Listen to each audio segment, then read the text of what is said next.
Skinny Puppy off of their 1992 Last Right CD. That was Killing Game. And if you haven't heard yet, we are joined here by Mike from W.O.R.M, lead man and songwriter.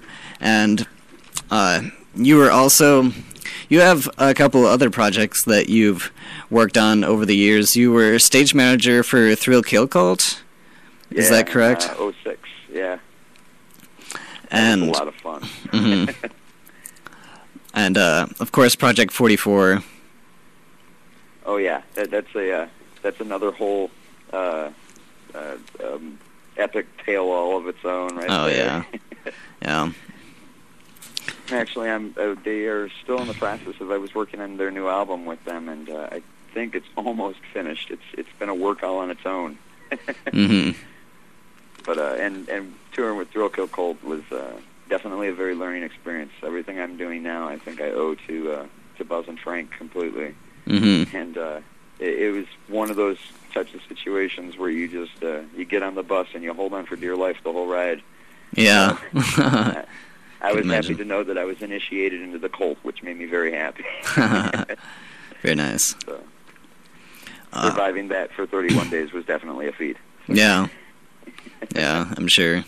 Now, we've mentioned all these great bands so far, and we haven't gotten to influences yet. I've played Nin, I've played Skinny Puppy, and we've mentioned Thrill Kill and Bile, so why don't you tell us about the influences of W.O.R.M, because I know that some of your early stuff, like the two tracks that I played while we were warming up trying to play Phone Tag, were on the more electronic side with the Nine Inch Nails and the Puppy, and then your new album has some of that, but it's kind of more band oriented, you'd almost say. So could you talk about influences? Yeah, we kind of it was kind of weird. It was like two freight trains colliding, taking the electronic side and taking like the just straight up plain side and smashing them together. I mean, the greatest influence for W.O.R.M, I would have to say, would be well, first off, I remember when I started dating my wife at the time, she told me, "Oh, you like Nine Inch Nails?" I said, "I hate Nine Inch Nails. I can't stand them." And she said, "Are you crazy?" I said, "Oh, I like Pretty Hate Machine." She said, "What about Broken?" I said, "I can't stand it." And she said, "Oh my God!" She said, "Here," and she bought it for me. She said, "You listen to this and you study it." I was hooked after about a week. I'd never really had given it the chance. Uh-huh. And I remembered watching "In Case You Didn't Feel Like Showing Up Live" by Ministry. And that first performance that I actually got to see them play, a giant steel cage, 2 drummers, and 1,000 people on stage. That's what I want to do. Nice.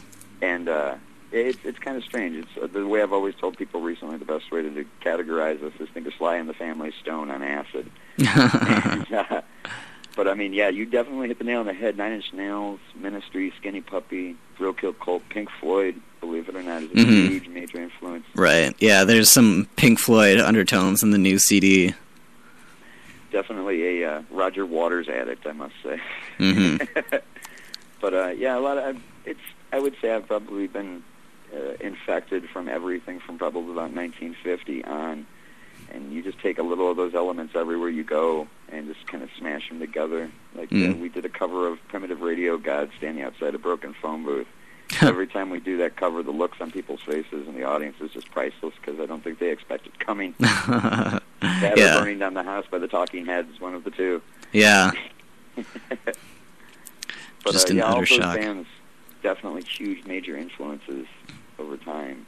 Mm-hmm. And it's more about just sitting in the studio and just kind of feeling what comes about. And you're right with this new album. It's more.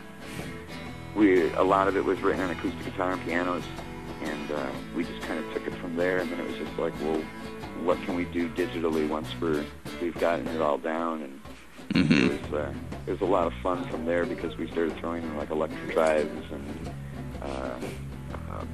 theremins and vibraphones and anything we could get our hands on, djembes, and next thing you know, we started getting this almost tribal feeling in the room, and it kind of came off the brainchild after seeing a special on the Jim Jones massacre, and kind of thought it was funny about how far people would go for what they believe in, because we'd find ourselves in a giant drum circle inside the studio, and, well, who's going to start passing around the Kool-Aid? I would definitely say the Chicago industrial scene, the Midwest industrial scene, is a huge, major influence. It's just funny because I was just a kid who started off in a classic rock alternative band about 15 years ago. Mm-hmm. And if I'd known I would be sitting here now, yeah, I wouldn't have believed you. Yeah. Yeah. You surprise yourself that way. It's like you think back to those days, like, oh, if I knew this was coming when I was a kid, I would have kicked myself in the butt. Yeah, exactly. I wouldn't have believed it at all. Like getting to open for Chris Conley from Feeney Tribe and Ministry. We did an acoustic show with him back in February, and that I think that moment was completely surreal to know that we were getting the opportunity to open for him. And I remember him walking up to me after we were done, and he said, "Wow," he said, "you guys were great." And I said, "Well, thank you." I said, "That's a huge compliment." He said, "Well, now I'm intimidated." Right there, I said, I can die happy now. Right. But yeah, we're really looking forward to to coming back to Iowa and trying to infect some more of the people there. So it should be a lot of fun. Join the World Organization, oh, yeah. the Righteous Movement. We will be recruiting that evening.